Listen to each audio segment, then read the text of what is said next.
היום מגיע לנו אוטו מעניין, אוטו פורט לינקולן, אין הרבה כאלה מכוניות בארץ, אני לא יודע כמה יש. ועם התקלה של המתלה אוויר, יש לו שני בולמים אחוריים תקועים.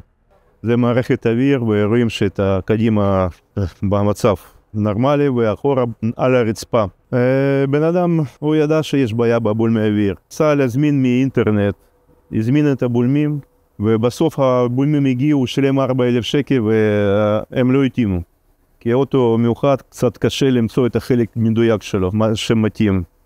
אנחנו עם הפורט לינקולן, היה בעיה בבולמים, כריות אוויר של החורים, ובן אדם קנה מחול ולא היה מתאים ולא מצא אחרים, ואני ניסיתי לעזור לו ופירקתי את הבולמים.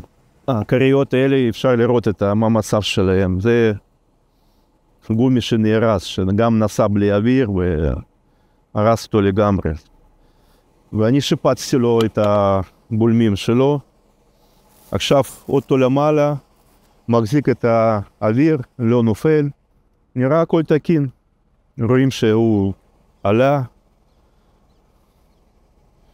נסעתי, בדקתי, נראה הכל בסדר.